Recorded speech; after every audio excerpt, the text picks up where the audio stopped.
Welcome to the North State Breakdown with Benjamin Nguyen. The upcoming meeting on December 19th, 2024 will be the last Shasta County Board of Supervisors meeting of the year and will begin at 5:30 p.m.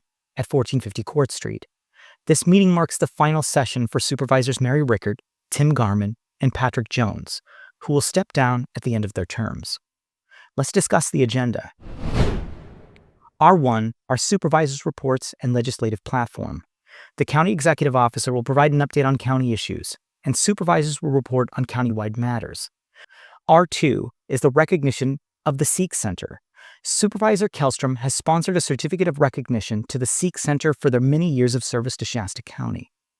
Supervisor Kellstrom has also sponsored presenting a certificate of recognition to Candace Davey for her heroic actions on October 18, 2024. During a field trip to Hawes Farm, Candace, a registered nurse at Shasta Regional Medical Center, saved the life of a young mother who had collapsed. Candace performed CPR for 17 minutes until emergency responders arrived, showcasing extraordinary dedication and skill. In the aftermath, Shasta Regional Medical Center pledged to donate an automated external defibrillator to Hawes Farm and provide training to its staff, underscoring the importance of having life-saving equipment available in rural areas. R4 is recognition of John Patrick Crawfaller.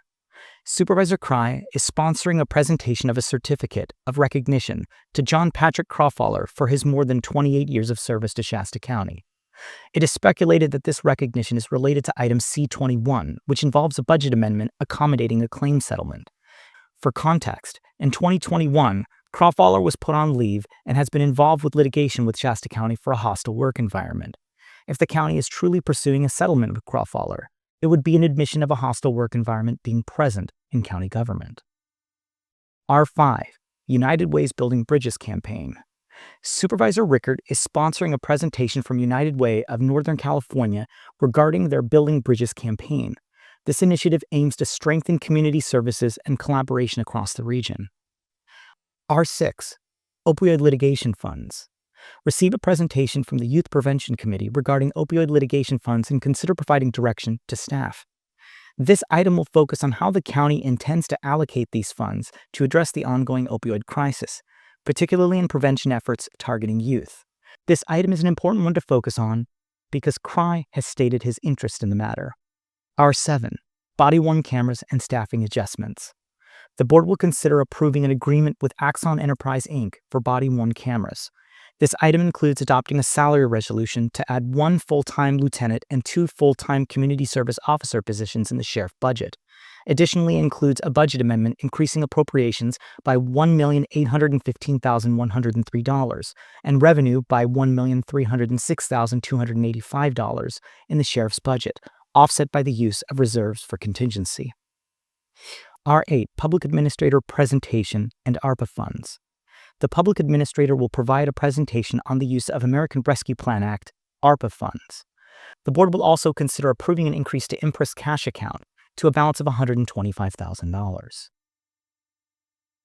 R9, Waste Collection Services Charges.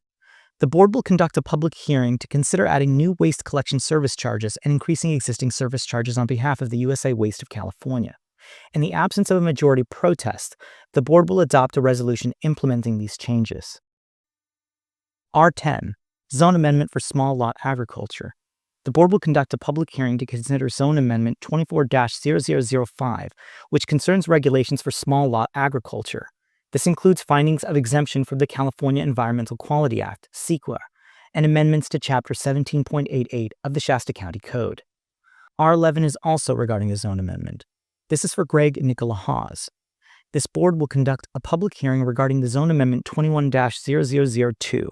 This involves changes to zoning for parcels located in Anderson, California, affecting approximately 145 acres. Proposed changes including shifting zoning from planned development and limited agriculture to commercial recreation. This stands to be somewhat controversial, as several of the board members had previously recused themselves from this particular vote. It will be interesting to see how it goes now. Update.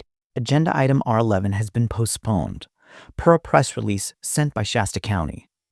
The press release states that the item will be postponed to a future meeting to correct a clerical error in the legal notice for the proposed amendment. In speaking with individuals from some of the nearby properties, we have learned that they were not properly notified, which does not follow the legal requirements for notifying individuals before a hearing is conducted. R13 is litigation policy direction. This is an addendum item added late by Supervisor Cry.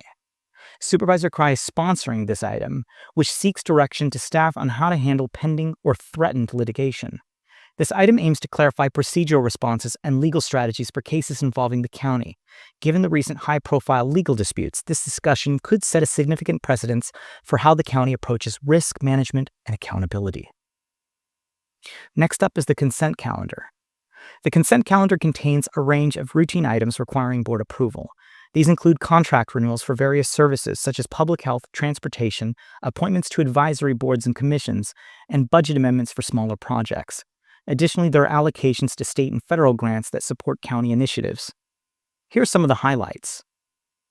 C1, comments on the Bartell property application approval of a letter to the United States Secretary of the Interior Bureau of Indian Affairs, providing comments on the Pitt River Tribe's application to have the Bartell property accepted in trust by the United States of America. C2 is regarding audiovisual project for the board chambers. This item waives competitive procurement for the Shasta County Administration Center audiovisual project. This is regarding the projection system in the board chambers. For over a year, the public has been unable to present materials to the board using the projector, and this project aims to fix that issue. C3 is a public contract code and minor projects. This is regarding Assembly Bill 2192, aiming for approval of a resolution electing to remain subject to uniform construction accounting procedures and delegating authority to the Facilities Management Division for managing public projects under $75,000. C5 is an Emergency Operations Center expansion approval of a $449,587 budget amendment for purchasing and installing a metal building for the Emergency Operations Center. This investment aims to enhance the county's disaster readiness and response capabilities. C6 is Medi-Cal-Assisted Living Waiver Program expansion approval of a letter requesting the Department of Healthcare Services expand the Medi-Cal-Assisted Living Waiver Program to Shasta County. C21, approved budget amendments. This item increases appropriations and revenue by $2,650,000 in the Risk Management General Liability budget and by $141,815 in the Sheriff's budget to accommodate a claim settlement. As discussed earlier, this item is likely related to the litigation involving John Patrick Crawfaller and reflects ongoing financial impacts of resolving such cases. Next up is closed session. Following the consent calendar, the board will enter a closed session to discuss a case, Siri versus the estate of Dorothy P. Shull.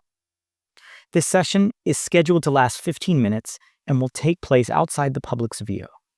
If there are any reportable action to be taken during this session, it will be announced upon the board's return to open session. These meetings demonstrate an importance of community engagement and transparency in local government. Decisions made at the county level have profound impacts on daily life, from infrastructure and public health to addressing critical legal and governance challenges. It is vital for residents to stay informed and participate in these discussions, as failing to do so could mean that others speak on your behalf. Let your voice be heard, because active involvement in local governance ensures that your concerns and perspectives are represented. Email the board with your questions and concerns, and make sure you attend the meeting in person or watch online. Together, we can make a difference. And that's the agenda preview.